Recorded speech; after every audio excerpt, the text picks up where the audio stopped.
The Dark Secret of Santa, the Bruce McArthur Serial Killer Case.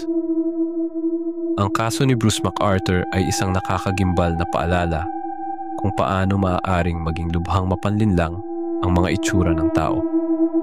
Si McArthur, na tila masayahin at mabait na lalaki na nagpapanggap bilang Santa Claus sa isang mall sa Toronto, ay mayroong dobling buhay bilang isang serial killer. Ang kanyang kakayahang makihalubilo sa kanyang komunidad habang gumagawa ng mga karima-rimarim na krimen ay talagang nakakabagabag. Ang mga biktima ni McArthur ay kadalasang mga lalaking mahihirap at vulnerable mula sa neighborhood ng Church at Wellesley, isang lugar sa Toronto na kilala bilang LGBTQ+ community. Ang kanyang paraan ng pagpatay gamit ang pagsasakal at ang kanyang mga kasunod na gawain tulad ng pagkuha ng litrato ng kanyang mga biktima na nakaposisyon na parang buhay ay nagpapakita ng isang taong may malalim at baluktot na pag-iisip. Ang katotohanan, ginamit niya ang kanyang negosyo bilang landscaper para itago ang mga bangkay ng kanyang mga biktima ay nagdagdag ng karagdagang takot sa kanyang mga krimen. Ang mga homeowner na nagtiwala sa kanya para magpaganda ng kanilang mga hardin ay hindi alam na sila pala ay nakatira sa ibabaw ng mga libingan ng kanyang mga biktima. Ang pagkakahuli kay McArthur ay nagdulot ng malaking pagkabigla sa Toronto at sa iba pang lugar.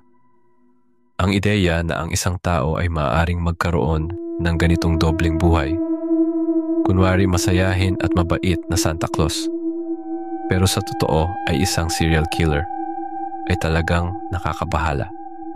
Para sa mga homeowner na ang mga bakuran ay naging parte ng investigasyon, ang malaman na ang kanilang mga hardin ay maaaring naglalaman ng mga labi ng tao ay tiyak na magdudulot ng matinding takot at trauma.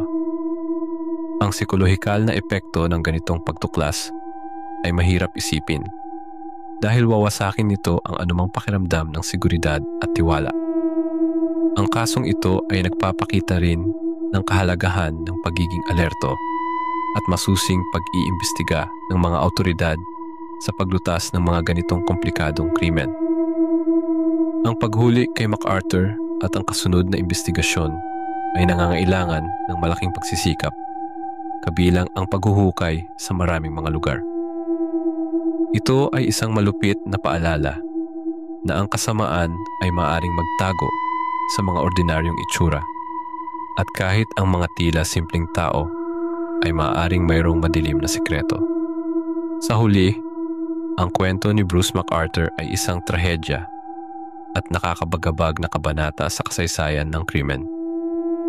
Ito ay nagpapakita ng pangangailangan na patuloy na protektahan ang mga vulnerableng komunidad at siguraduhin na ang mga gumagawa ng ganitong karumal-dumal na krimen ay mapaparusahan.